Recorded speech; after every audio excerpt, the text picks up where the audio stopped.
السلام علیکم. میری آج کی یہ ویڈیو ایک خوبصورت دعا پر مشتمل ہے. یہ دعا ڈاکٹر وزیر آغا کی تحریر کردہ نظم کی صورت میں ہے. تو ہم اب اس نظم کی جانب بڑھتے ہیں، لیکن اس سے پہلے ڈاکٹر وزیر آغا کی ادبی حیثیت اور ان کے طرز کلام کی خصوصیات پہ بات کریں گے.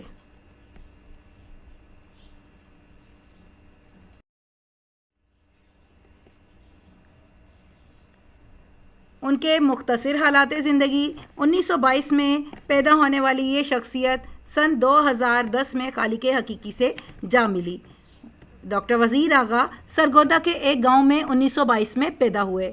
ابتدائی تعلیم سرگودا اور جھنگ سے حاصل کی اور اقتصادیات میں M A government college Lahore سے کیا. 1958 میں اردو ادب میں طنز و مزاح کے موضوع پر تحقیقی مقالہ لکھ کر پی ایچ ڈی کی ڈگری حاصل کی. مشہور رسالہ ادبی دنیا میں مولانا صلاح الدین احمد کے ساتھ شریک مدیر کی حیثیت سے خدمات انجام دیں. ان کی وفات کے بعد ماہنامہ اوراق جاری کیا جو اب اردو کے عہد آفریں رسائل میں شمار ہوتا ہے. ان کی ادبی حیثیت پر بات کریں گے.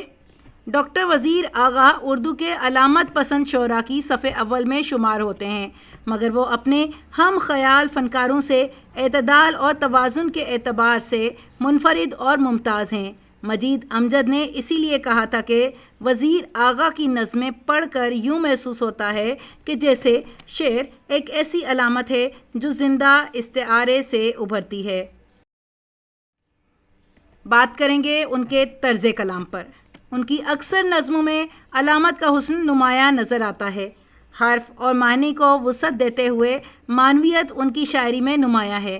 ان کے مطابق خوشی اور غم ایک ہی سکے کے دو رخ ہیں.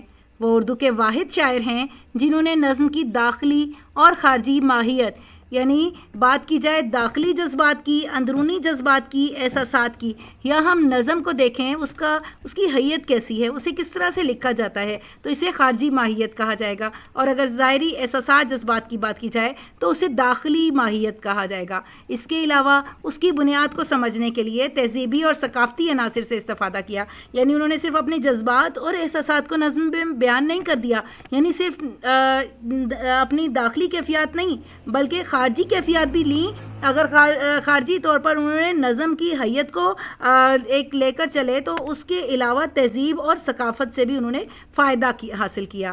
ان کی نظموں میں ان کا تہذیبی اور فکری سرمایہ اور جذبات و خیالات نمایاں نظر آتے ہیں. یعنی تہذیب اور ثقافت سے جس طرح سے وہ وابستہ ہیں وہی چیز ان کی نظموں میں بھی نظر آتی ہے.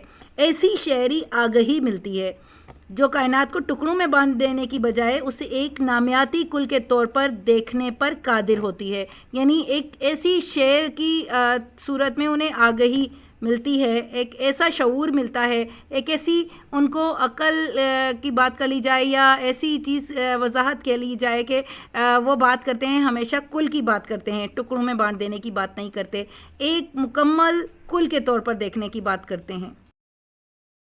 انہوں نے اپنی نظموں میں بصارت کو اور بصیرت کو یکجا کر کے صورت گری کی ہے. انہوں نے جو دیکھا اسے دوسروں کو بھی دکھانا چاہا اور اسے ایک مثال کے ذریعے، تمثیل گری کے ذریعے واضح کر دیا. اقبال کے تدبر کے برعکس ان کی شاعری فیض اور ناصر کے کلام سے بھی یکسر مختلف نظر آتی ہے. گویا مفکرانہ تخیل ان کی تحریر کا خاصہ ہے. بقول ایک نقاد وزیر آغا نے جدید اردو نظم کو ایک نئی جہت دی ہے. انہوں نے تشبیہ کی بجائے استعارے اور علامت سے کام لیا. بلند آہنگ لہجے کی بجائے زیر لبی کو اختیار کیا جو فطرت کی آواز سے ہم آہنگ ہے. اگرچہ یہ ایک آزاد نظم ہے لیکن نظم میں جس طرح سے موضوع کو بیان کیا گیا تو اس حساب سے میں نے اس کو 3 حصوں میں طلبہ کی آسانی کے لیے بیان کیا ہے. تو پہلا حصہ: بیاض روز و شب پر دستخط تیرے قدموں کے ہوں، بدن کے پسینے سے کرنوں کے اوراق مہکیں، صبا تیرے رستے سے کنکر ہٹائے، فلک پر گرجتا ہوا گرم بادل، تیرے تن کی کوسے قضا کا لرزتا دہکتا ہوا کوئی منظر دکھائے. جیسا کہ عنوان سے ظاہر ہے ایک آزاد نظم، اور اس میں اپنے محبوب کے لیے بہت خوبصورت انداز میں دعا دی گئی ہے۔ شاعر نے یہاں پر شب و روز کہہ کر صنعت تضاد استعمال کی، اور جہاں بیاض کی بات ہوئی تو یادداشت کی ڈائری کی بات کرتے ہوئے ان کا کہنا ہے کہ میرے دن اور رات پر تیرا ہی اختیار ہو، اے میرے محبوب، تیرے قدموں کی چاپ پر میری زندگی گزرے، تیری خوشبو سے میری زندگی کی صدیاں مہک اٹھیں۔ صبا یہاں بطور استعارہ ہے اور صبح کی تازہ دم ہوا کے لیے، لیکن کنکر کو بھی بطور استعارہ کہہ کے انہوں نے یہاں پر مشکلات کی بات کی ہے کہ تیری زندگی میں کبھی کوئی مشکل نہ آئے، اور اگر کبھی کوئی مشکل آئے تو اسے صبح کی تازہ دم ہوا کنکروں کو بہا لے جائے، انہیں ہٹا ڈالے۔ فلک پر گرجتا ہوا گرم بادل۔ اب یہاں جو بات ہو رہی ہے، آسمان پر بادلوں کی بات ہو رہی ہے۔ بادل بارش برساتے ہیں، بارش خوشیوں کی علامت ہوتی ہے، اور اسی حوالے سے اپنے محبوب کی زندگیوں میں خوشیوں کی دعا کرتے ہوئے اس کے لباس، اس کے ملبوس کی بات کرتے ہیں۔ تیرے تن کی کوسے قضا کا، 7 رنگوں پر مشتمل کوسے قضا، یہاں محبوب کے ملبوس کو کہا جا رہا ہے تن کا، کہ جو تو نے لباس پہنا ہے بالکل اسی طرح سے آسمان پر جو 7 رنگ بکھرتے نظر آتے ہیں، اسی طرح آسمان پر تیرے لباسوں ملبوس کے رنگ مجھے نظر آئیں، ہر سو تیرا ہی جلوہ نمایاں ہو، ہر سو تو ہی تو ہو۔ تو ایک خوبصورت دعا جس کا آغاز شاعر نے نظم کے پہلے حصے میں کیا۔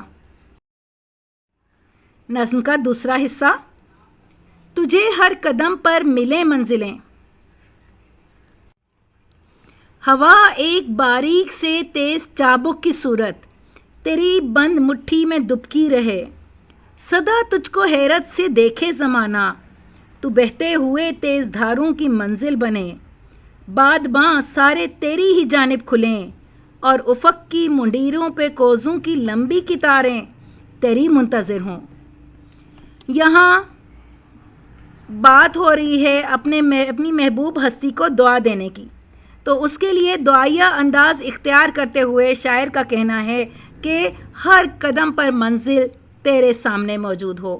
یہاں لفظ ہوا زمانے کے لیے بطور استعارہ استعمال کیا گیا ہے۔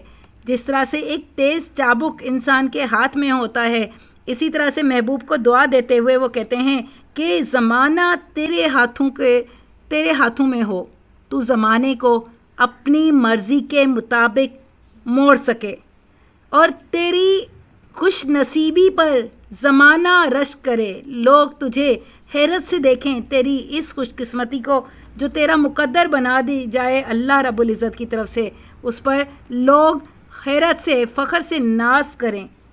تو بہتے ہوئے تیز دھاروں کی منزل بنے، یعنی وہ تیز دھارے جن کی کوئی منزل نہیں ہوتی، انہیں بھی تو بطور منزل حاصل ہو۔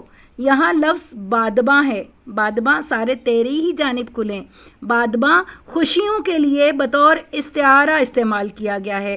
تو شاعر نے اپنی محبوب ہستی کو دعا دیتے ہوئے کہا ہے کہ تمام خوشیاں تیرا ہی مقدر بنے، جس قدر خوشیاں موجود ہیں وہ سب تیری ہی طرف ہوں، اور آسمان پر افق کی منڈیروں پر کوزوں کی لمبی قطاریں، کوزہ پانی کی مشک کو کہا جاتا ہے، اور یہاں کوزہ بطور استعارہ بادلوں کے لیے استعمال ہوا ہے، بادلوں سے ابر رحمت برستا ہے، اور یہاں پر اسی طرح سے بتایا گیا ہے میرے رب کی رحمت ہمیشہ تجھ پر سایہ فگن رہے، تیری منتظر ہو، تیرے اوپر برسنے کے لیے انتظار کرے، تجھ پر برسنا چاہے، رب کریم کی رحمت سدا تجھ پر بنی رہے، ہمیشہ تجھ پہ برستی رہے۔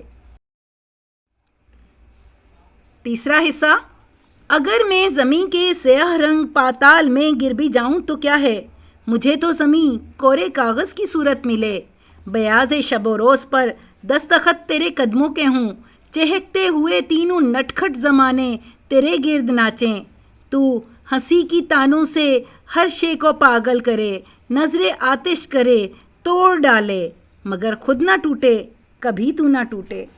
تو یہاں شاعر نے